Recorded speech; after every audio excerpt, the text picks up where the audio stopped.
Hey guys, welcome back to Indira education centre. दोस्तों, आज हम देखेंगे हिंदी ग्रामर का एक बहुत ही महत्वपूर्ण चैप्टर क्रिया, जिसे हम इंग्लिश में वर्ब कहते हैं। लेकिन इसको देखने से पहले हम देखेंगे आज का मोटिवेशनल कोड। दोस्तों, आज का मोटिवेशनल कोड है, जीत कर दिखाओ उनको, जीत कर दिखाओ उनको जो तुम्हारी हार का इंतज़ार कर रहे हैं। अर्थात दोस्तों, हमें ऐसी मेहनत करनी है कि जो हमारी हार का इंतज़ार कर रहे हैं उनको हमें जीत कर दिखाना है। तो दोस्तों, इसी के साथ शुरू करते हैं। यदि चैनल पर आप लोग पहली बार विजिट कर रहे हैं तो चैनल को सब्सक्राइब करें, दोस्तों में शेयर करें और वीडियो को लाइक करें। तो दोस्तों, इसी के साथ शुरू करते हैं। सबसे पहले देखेंगे क्रिया। यह क्रिया क्या है? कहेंगे कि जिस शब्द से किसी कार्य का करना या होना पाया जाए उसे हम क्रिया कहते हैं। अर्थात कहने का अर्थ है कि जिस शब्द से किसी कार्य का करना या होने का बोध होता है उसे हम क्या कहते हैं? क्रिया। जैसे देखेंगे हम, जैसे हमने कहा कि खेलना, खेलना, पढ़ना, लिखना, टहलना, यह सभी क्या हैं? यह सभी ऐसे शब्द हैं जो हमें क्या है, किसी कार्य के करने का बोध करा रहे हैं, किसी कार्य के होने या करने का बोध करा। जैसे हमने कहा कि राम खेल रहा है, राम खेलता या राम पढ़ता है। यह क्या है? जो खेलता है या पढ़ता शब्द क्या है आपका? यह किसी कार्य के करने का बोध करा रहा है, इसलिए यह सब क्या है? यह सब शब्द क्या है? क्रिया हैं। तो कुछ महत्वपूर्ण तथ्य जो क्रिया के बारे में देखेंगे। क्रिया एक विकारी शब्द है, इसे आप ध्यान रखिएगा। क्रिया क्या है? एक विकारी शब्द है। और दूसरा पॉइंट है, क्रिया के मूल रूप को धातु कहते हैं। अर्थात कहेंगे जो क्रिया का मूल रूप होता है उसे हम क्या कहते हैं? धातु कहते हैं। और हम यदि इस तरीके से कहें कि धातु में क्या होता है, धातु में ना जोड़ने पर क्रिया का सामान्य रूप बनता है। या कह सकते हैं कि क्रिया में, धातु में ना को जोड़कर हम क्या करते हैं? क्रिया का सामान्य रूप प्राप्त करते हैं। तो दोस्तों, जैसे हम देखेंगे, हमने कहा कि धातु में क्या करते हैं? ना जोड़कर क्या करते हैं? क्रिया प्राप्त करते हैं या क्रिया का सामान्य रूप प्राप्त करते हैं। जैसे हमने कहा कि पढ़, पढ़ क्या है आपका? धातु है। क्या है आपका? पढ़ क्या है? धातु है। इसमें हमने ना जोड़ा तो आपका बन गया पढ़ना। पढ़ना से क्या हो गया? पढ़ना एक हमारी क्या हो गई? क्रिया हो गई। हम कहेंगे कैसी क्रिया हो गई? यह सामान्य क्रिया हो गई। दूसरा पॉइंट देखेंगे, जैसे हमने कहा चल, चल क्या है आपका? चल आपका है धातु और इसमें ना जोड़ दिया गया तो ना जोड़ने पर पूरा शब्द क्या बना आपका? चलना। और चलना क्या होता है? चलना एक क्रिया है। चलना एक क्रिया है, या इसे हम सामान्य क्रिया भी कह सकते हैं। दोस्तों, अब हम देखेंगे क्रिया के भेद। क्रिया के भेद। तो दोस्तों, देखेंगे कि रचना या बनावट के आधार पर क्रिया के भेद। पहले देखेंगे रचना या बनावट के आधार पर क्रिया के भेद। तो इसमें पहला पॉइंट है सकर्मक क्रिया और दूसरा है अकर्मक क्रिया। दोस्तों, इसको आगे हम डिटेल में देखेंगे कि सकर्मक क्रिया क्या होती है और अकर्मक क्रिया क्या होती है। इससे पहले हम देखेंगे कि व्युत्पत्ति या प्रयोग के आधार पर क्रिया के कितने भेद होते हैं। हमने देखा कि रचना के आधार पर 2 प्रकार के होते हैं और व्युत्पत्ति या प्रयोग के आधार पर लगभग 5 प्रकार के होते हैं। तो दोस्तों, इसको देखेंगे हम कि जो व्युत्पत्ति या प्रयोग के आधार पर, पहला है आपका सामान्य क्रिया, दूसरा है संयुक्त क्रिया, तीसरा है प्रणार्थक क्रिया, चौथा है पूर्वकालिक क्रिया। और आगे देखेंगे, इसमें एक होता है आपका नामधातु क्रिया। क्या होता है आपका? नामधातु क्रिया। यहाँ पर आप 5वां नंबर डाल लीजिएगा, नामधातु क्रिया। तो दोस्तों, आज हम पढ़ेंगे सकर्मक क्रिया और अकर्मक क्रिया। जो रचना के आधार पर 2 प्रकार की क्रिया हैं उनको आज हम पढ़ेंगे। और जो यह आपका 5 प्रकार का बताया गया है, सामान्य क्रिया, संयुक्त क्रिया, प्रणार्थक क्रिया, नामधातु क्रिया या पूर्वकालिक क्रिया, इनको हम कल देखेंगे। क्योंकि आज देखने के बाद उनकी परिभाषा देखेंगे, उनकी व्याख्या करेंगे तो वीडियो काफ़ी लंबी हो जाएगी। इसलिए हम आज देखेंगे सिर्फ रचना के आधार पर जो सकर्मक और अकर्मक है, और कल हम देखेंगे जो प्रयोग के आधार पर है उनको हम देखेंगे। तो सबसे पहले देखते हैं सकर्मक क्रिया। सकर्मक क्रिया तो कहेंगे कि जिस क्रिया के साथ कर्म की आवश्यकता पड़ती है उसे सकर्मक क्रिया कहते हैं। दोस्तों, सीधी सी एक बात ध्यान में रखना है कि जिस क्रिया के साथ क्या होता है? कर्म की आवश्यकता पड़ती है। या सकर्मक कहेंगे कि सकर्मक अर्थात कर्म के साथ, सकर्मक अर्थात कर्म के साथ, जहाँ पर क्या हो? क्रिया हो, कर्म के साथ हो, वह क्या, वैसा वाक्य क्या हो जाएगा आपका? वह या वैसी क्रिया क्या हो जाएगी आपकी? सकर्मक क्रिया हो जाएगी। और जहाँ पर कर्म ना हो वहाँ पर क्या हो जाएगा, अकर्मक। जैसे हमने कहा कि जहाँ पर कर्म हो वह सकर्मक क्रिया हो जाएगी। जैसे हमने कहा कि मोहन फल खाता है, आपका मोहन क्या हो गया, आपका कर्ता हो गया, खाता क्या हो गया, आपका क्रिया हो गया। लेकिन कहा कि मोहन फल खाता है, तो फल क्या हो गया, आपका कर्म हो गया। यहाँ पर कर्म है इसलिए क्या हो जाएगा, यह वाक्य यह कहेंगे कि यहाँ पर क्रिया कौन सी है, सकर्मक क्रिया है, क्योंकि क्रिया के साथ कर्म भी आ रहा है, क्रिया के साथ कर्म भी आ रहा है। जैसे हमने देखा कि राम विद्यालय जाता है, राम आपका कर्ता है, जाना क्या हो गया, आपका क्रिया हो गई, जाता क्या हो गया, आपका क्रिया हो गई। लेकिन यह कर्ता और क्रिया के साथ, हम कहेंगे क्रिया के साथ जो है वह कौन जुड़ा है, ऑब्जेक्ट, जिसे हम क्या कहते हैं, कर्म कहते हैं, कर्म कहते हैं। वह कर्म क्या है, विद्यालय। अर्थात हमें यह पता लग रहा है कि राम जा रहा है, लेकिन कहाँ जा रहा है, वह विद्यालय जा रहा है। अर्थात विद्यालय क्या हमारा कर्म है, इसलिए यहाँ पर क्या है, सकर्मक क्रिया है। या ऐसे वाक्य में कहेंगे कौन सी क्रिया है, तो सकर्मक। सीधी सी बात ध्यान रखनी है, सकर्मक अर्थात क्रिया के साथ कर्म, अर्थात क्रिया के साथ कर्म। अब इसमें ट्रिक थोड़ा सा देखेंगे कि ऐसे यदि वाक्य दे दिया जाए और पूछ लिया जाए कि इसमें सकर्मक क्रिया कौन सी है और अकर्मक क्रिया कौन सी है, तो सकर्मक क्रिया में हम क्या करेंगे, क्या, कहाँ या किसको, उस वाक्य में क्या करेंगे, क्या, कहाँ या किसको सबसे क्या करेंगे, प्रश्न करेंगे। यदि कोई उत्तर क्या होती है, यदि क्रिया क्या करती है, कोई उत्तर देती है, तो उसे क्या करेंगे, हम उसे कर्म कहते हैं। जो उत्तर हमें प्राप्त होता है उसे हम कर्म कहते हैं।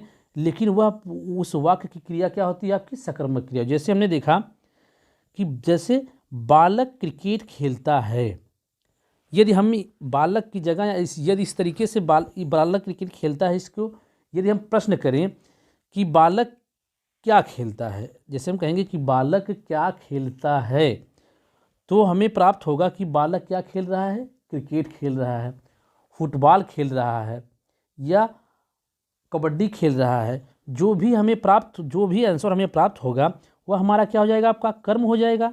लेकिन उस वाक्य में क्रिया कौन सी होगी, वह हो जाएगी आपकी सकर्मक क्रिया। क्योंकि क्या है, हमने जब क्या से प्रश्न किया तो हमें एक प्रॉपर आंसर मिला, इसलिए क्या है, वहाँ पर सकर्मक क्रिया है। तो दोस्तों नेक्स्ट देखेंगे अकर्मक क्रिया। अकर्मक क्रिया, जिस क्रिया के साथ कर्म की आवश्यकता नहीं पड़ती उसे अकर्मक क्रिया कहते हैं।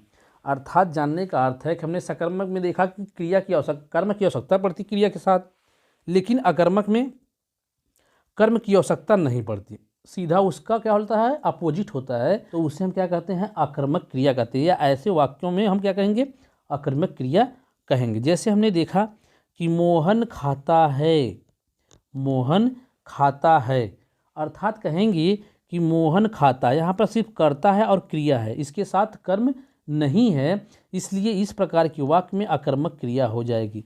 यदि यहीं पर कह देता कि मोहन खाना खाता है, तो मोहन खाता है उसके साथ खाना जुड़ जाएगा शब्द, या भोजन शब्द जुड़ जाएगा, तो भोजन या खाना शब्द क्या हो जाएगा, आपका कर्म हो जाएगा, तब वहाँ पर सकर्मक क्रिया हो जाएगी। लेकिन यहाँ पर सिर्फ दिया हुआ है कि मोहन खाता है, हमें यह प्रॉपर नहीं पता है कि मोहन क्या खा रहा है, अर्थात हमें कर्म का पता नहीं है, इसलिए इस प्रकार के वाक्य में क्या होता है, हमेशा अकर्मक क्रिया होती है। जैसे हमने देखा कि राम सोता है, राम क्या होता है, सोता है, अर्थात हमें यह नहीं पता कि राम सो रहा है, कहाँ पर सो रहा है, वह कहाँ पर सो रहा है, अर्थात कहेंगे यहाँ पर सिर्फ क्या है, कर्ता और क्या है, आपका क्रिया है। राम क्या हो गया, का कर्ता हो गया, सोना क्या हो गया, आपकी क्रिया हो गई।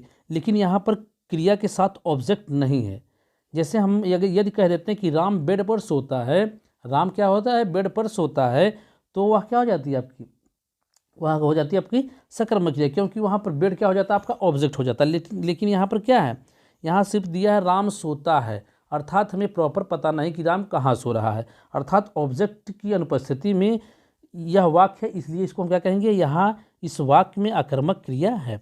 जैसे हमें दूसरा देखना है कि श्याम पढ़ता है, श्याम पढ़ता है, श्याम कर्ता हो गया आपका, पढ़ना क्या हो गया, आपका क्रिया हो गई, लेकिन क्रिया के साथ ऑब्जेक्ट नहीं है। जैसे हम यदि कह देते हैं कि श्याम किताब पढ़ता है, तो किताब क्या हो जाती है, आपको ऑब्जेक्ट हो जाता, और पढ़ता के साथ क्या हो जाता, आ जाता, कनेक्ट हो जाता, इसलिए वहाँ पर सकर्मक क्रिया हो जाती। लेकिन यहाँ पर दिया गया सिर्फ श्याम पढ़ता है, अर्थात ऑब्जेक्ट नहीं है, इसलिए यहाँ इस वाक्य में क्या हो जाएगा, आपका अकर्मक क्रिया हो जाएगी। कुछ महत्वपूर्ण तथ्यों को देखते हैं जो क्या होता है, बार बार परीक्षा में यहीं से प्रश्न पूछ लिए जाते हैं।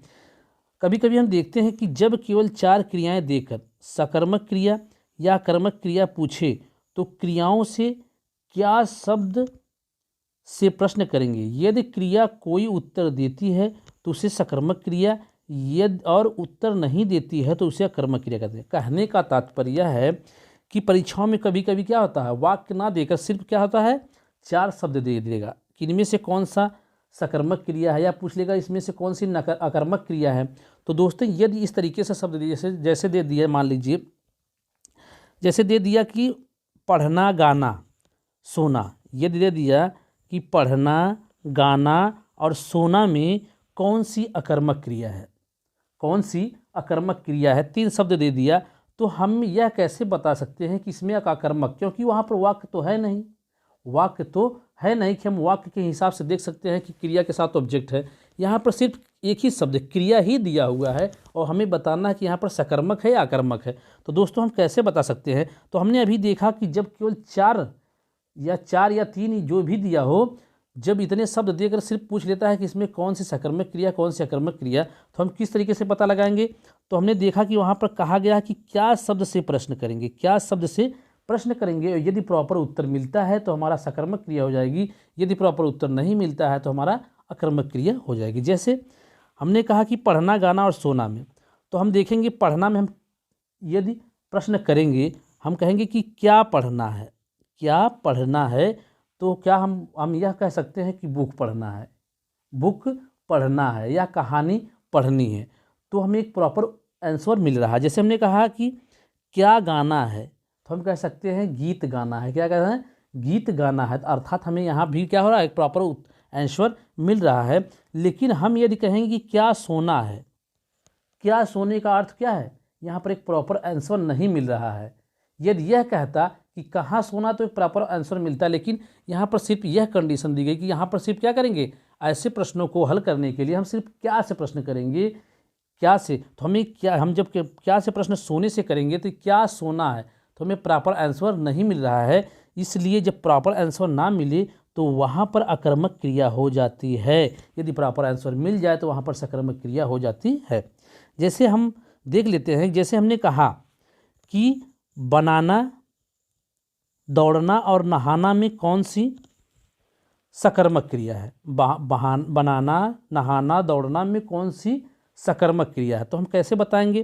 तो सीधा सा आपका फंडा है कि यदि हम क्या करेंगे, वो उन शब्दों में क्या से प्रश्न करेंगे, यदि क्या से प्रश्न करने पर उत्तर मिल जाता है तो आपका सकर्मक क्रिया, या क्या से प्रश्न करने पर उत्तर नहीं मिलता तो अकर्मक।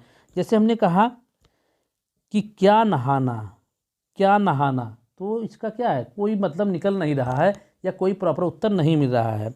जैसे क्या दौड़ना, यह भी प्रॉपर आंसर नहीं मिल रहा है। यदि हम कहेंगे कि क्या बनाना है, क्या बनाना है, तो हम कह सकते हैं खाना बनाना है, भोजन बनाना है, या कुछ भी कर सकते हैं, तो हमें क्या एक प्रॉपर आंसर मिल रहा है। और जब प्रॉपर आंसर जिस शब्द में मिले वही हमारा क्या होता है, सकर्मक क्रिया हो जाएगी। तो दोस्तों हमने बहुत ही बारीकी से समझा कि सकर्मक क्रिया क्या होती है, या आकर्मक क्रिया, या किसी भी परिस्थिति में दे दे आपको कि सकर्मक क्रिया बताइए या आकर्मक क्रिया, चाहे वाक्य से दे दे चाहे शब्द से दे दे, उन सभी परिस्थितियों में हम क्या कर सकते हैं, आसानी से बता सकते हैं कि सकर्मक क्रिया कौन सी है, आकर्मक क्रिया क्या है। जितने भी हमने रूल बताए उनको सिर्फ फॉलो करिए आप क्रिया से उठने वाले एक भी प्रश्न को गलत नहीं करेंगे। लेकिन कुछ महत्वपूर्ण तथ्य हैं, थोड़ा सा उसे देख लेते हैं। जैसे हमने कहा कि कुछ क्रियाएं स्वाभाविक क्रियाएं होती हैं, कुछ क्रियाएं क्या होती हैं, स्वाभाविक क्रियाएं होती हैं। हमें तो लगेगा कि क्या है, सकर्मक है, लेकिन क्या होती हैं, वह आकर्मक होती हैं। ऐसी क्रियाएं क्या होती हैं, सदैव आकर्मक होती। जैसे हमने कहा कि मछली पानी में तैरती है, मछली पानी में तैरती हैं, हमने यह कहा रहा है कि स्वाभाविक क्रियाएं हैं, मछली पानी में तैरती है। हमें लगेगा कि पानी शब्द यहाँ पर क्या है, ऑब्जेक्ट है, लेकिन यह कहाँ यहाँ पर क्या है, यह जो में शब्द लगा हुआ है यही क्या कर रहा है, यह क्या है, जहाँ पर में शब्द लगा हो, पर लगा हो, पे लगा हो, वहाँ पर क्या हो जाएगा आपका, वहाँ पर सदैव क्या हो जाएंगी, अकर्मक क्रियाएं होती हैं।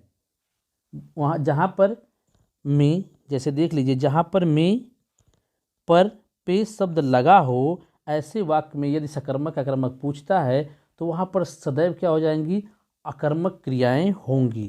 जैसे हमने कहा कि मछली पानी में तैरती है, तो यहाँ पर में शब्द लगा है, इसलिए क्या हो जाएगा, अकर्मक क्रिया है। जैसे हमने कहा कि सूरज पूरब से निकलता है, तो क्या हो जाएगा, यह क्या हो जाएगा, यहाँ पर से शब्द है, यहाँ पर से शब्द है, इसलिए क्या हो जाएगी, यह अकर्मक क्रिया हो जाएगी। जैसे हमने कहा कि पक्षी आसमान में उड़ती हैं, में, यहाँ पर भी क्या है, में शब्द है, तो क्या हो जाएगा, आपका अकर्मक क्रिया हो जाएगी। तो हमने कहा कि जहाँ पर में, पर और पे शब्द हो, ऐसे यदि ये ऐसे वाक्य देकर पूछे कि यहाँ पर कौन सी क्रिया को, तो वहाँ पर सदैव क्या हो जाएगी, आपकी अकर्मक क्रिया हो जाएगी। तो दोस्तों आज के लिए बस इतना ही। यदि आप लोग चैनल पर पहली बार विजिट करें तो चैनल को लाइक करें, शेयर करें, सब्सक्राइब करें और कमेंट जरूर करें। तो दोस्तों कल इसका नेक्स्ट पार्ट लेकर मिलेंगे कि जो हमें क्या है, जो व्युत्पत्ति के आधार पर हमने देखा है क्रियाओं के भेद को, उनको हम डिटेल से देखेंगे। तो दोस्तों आज के लिए बस इतना ही, कल फिर मिलेंगे। जय हिंद दोस्तों।